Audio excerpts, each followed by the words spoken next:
Hello everybody and welcome to the channel. I hope you're all doing okay. So today we're going to be reviewing this guy, this lens here, the Canon RF 50mm 1.2L USM. And I was pretty excited on this one because I've been on kind of a journey. I got my Canon R6 end of last year, and every week or every 2 weeks more or less, I've been receiving a lens to test from Canon of the mirrorless type, so all the RF lenses. And this was kind of the last one in the series, and it's the nifty 50, you know, the 50mm that everybody says that you have to have in your bag. So I was kind of wondering, should I have this in my bag? And that's why I was really curious. So with that, let's just get on with it. So let's start with the physical review, okay? The first thing is, when I received this and actually mounted it on my Canon, I didn't think it was that heavy, okay? So let me do an experiment. Let me get here a scale and weigh it live for you guys. This guy is actually 950 grams. It is pretty heavy. It's almost a kilo on top of your camera.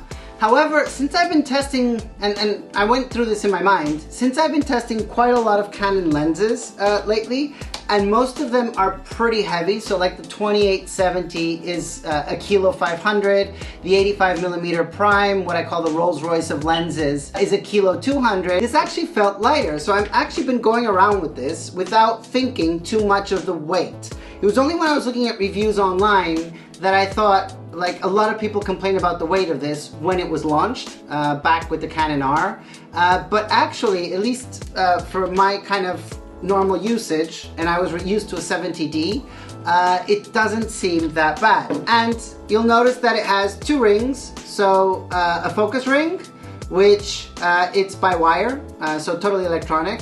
And this control ring, which is exclusive to the R series, where you can control exposure by default, but you can actually change this in camera to control your ISO, your aperture, your shutter speed, etc. So super useful little add-on.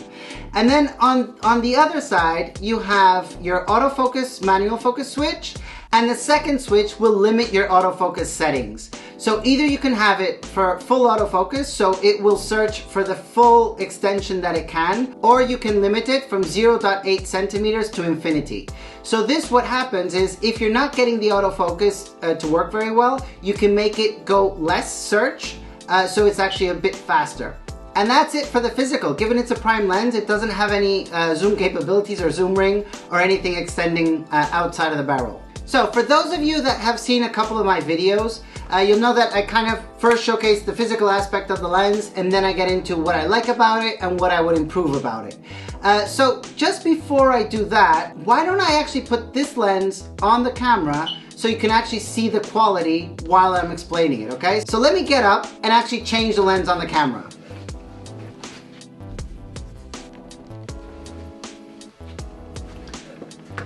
Okay, there we go. So you guys are actually seeing this video now through the Canon RF 50mm. While what I did have there before was a 24-105 f4, so it was zoomed to 50mm just to be able to do this comparison. Let me put this guy aside. The rest of the settings are exactly the same. So I still can't see the difference in video. I'll see it at the editing room afterwards, but hopefully you guys can already start seeing some type of difference. It'll also say if this is good for video. So let's start with my likes and then the improvement areas. So in terms of likes, there are actually three, okay? The first thing is the sharpness end-to-end. So meaning, even at 1.2, the sharpness that you get in your picture, like the full picture from the corner to the corner, is outstanding. To showcase that, I actually did two experiments. So one was going outside and taking the exact same picture, so I kept it on a tripod in between different lenses. So one is the EF 50mm 1.8, the other one is this 24-105 f4, and then the kit lens that actually comes with the R6, so that is the 24-105 f4 27.1 as well. And just compare them. So you'll see each one has a varying level of sharpness, but the one that is sharp from end to end is definitely this RF 50mm 1.2.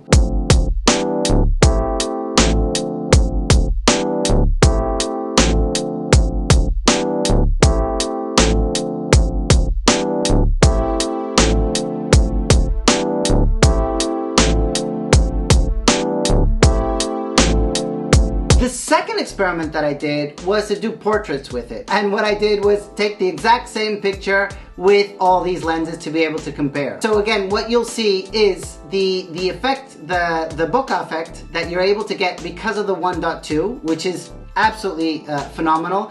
But if you keep them at the same aperture, then you'll see that the sharpness of the 50mm 1.2 is a tad better than even the 24-105 L lens, which would be like the best equivalent, at least that I have. Of course, completely different leagues of lenses, especially it's not even a prime, but it is a good comparison.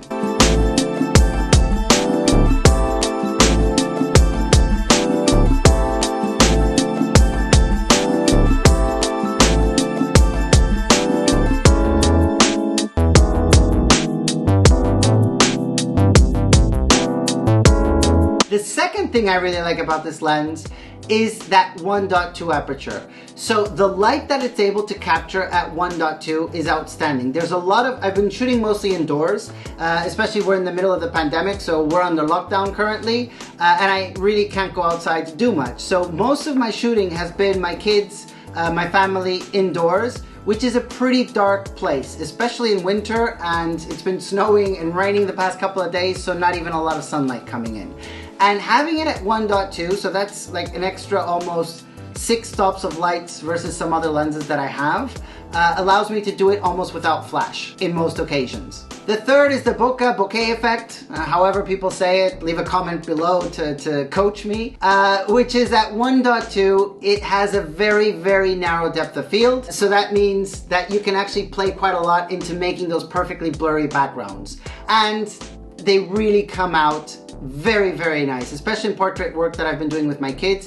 It is extremely pleasant and it gives an extra edge to my photography. Do note that at 1.2 you have to be extremely careful because it goes to a point where one eye can be in focus and the other one is not, especially if the person is angled. And the fourth thing I like about this lens is that it can focus up to 40 centimeters away. So if you've seen the review of the 85mm 1.2, you'll remember that one of the things that I said that I really didn't like about it was that it was only able to focus at a pretty large distance, so around 80 centimeters.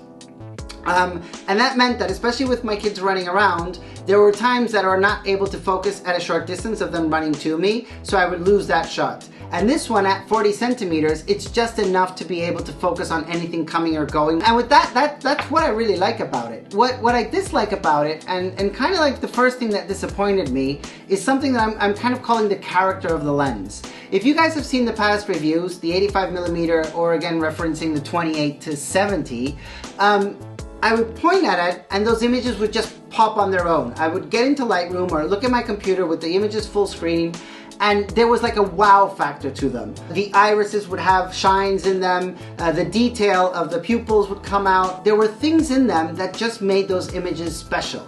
This lens, for some reason, it is sharp, so it's razor sharp in a lot of things that it does, but then when I go out and see the pictures coming out of it, they are flat. So they don't have something of a character that innately comes out of them. You can retouch them and do stuff in Lightroom to make them more interesting, of course, but still I kind of miss the 85mm or the 28 to 70 that kind of gave something extra on their own. And I'll probably be thrashed in the comments for this one, but it was something that I kind of didn't see coming out of this lens, and I kind of expected it to give something else, something extra. So the second thing I would improve on this lens is the autofocus difficulties. So in all the RF lenses that I've tested, I really haven't had any issues with the autofocus of the R6, except for this one, in 2 scenarios. So one, I've been doing some videos of another project in exactly the same video, and I've been doing quite a lot of lenses for that video, the same setup. And the only one that almost refused to focus on my face and went always to focus on the light that's behind me is this 50mm one. And it would hunt for focus quite a lot before it would settle on that light. And also when I was taking pictures, it would struggle and it would hunt quite a lot until it actually went to focus on the eyes. So once it actually got it, it was razor sharp. But I saw that hunting happening much more than with any other lens. And in the case of video, a complete failure on what to focus. It can be my setup or something that I've done wrong, but given that I've been trialing quite a couple and haven't haven't had these issues, I really think there's something about this lens in combination with the R6 that isn't working to the best of the capabilities that it can. So the third thing I would improve on this lens is adding on image stabilization, because it has none. So if you are doing small apertures like the 1.2, 1.4, you can do handheld because it does let in a lot of light. But at larger apertures than that, or if you're going to very dark places, it would help quite a lot to have image stabilization in the lens.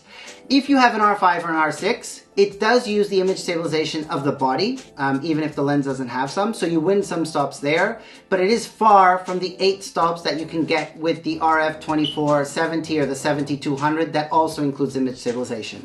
And at this price point, you would expect this lens to have something inside of it. And the last thing to consider about this lens is the price. It's £2,329.99 in the UK, which for perspective, it's almost the price of a new R6 for a prime lens. So yes, it does have some very special things going for it. So I mean, the sharpness end to end, even at 1.2, is absolutely amazing. I have nothing that compares to it. And being able to have a 1.2 aperture lens and the light that it's able to get in, which the indoor photography it's able to do, or even taking some pictures at night, in my case of the kids sleeping, it is something special. But even so, it is a pretty hefty price point for such a lens. So either you're taking really advantage of the benefits that it has, or I just think it's way too much to pay for it. And that's it, guys. That's basically my review of this lens. I hope you guys liked it. I've been doing the whole RF lineup for the last almost like 2 months. So if you like this, go through the channel, see the other lenses that I've been reviewing. They're posted. If you like this one, give it a like. And if you like the channel, please feel free to subscribe so that I know that you guys are supporting it, okay? Take care. See you next one.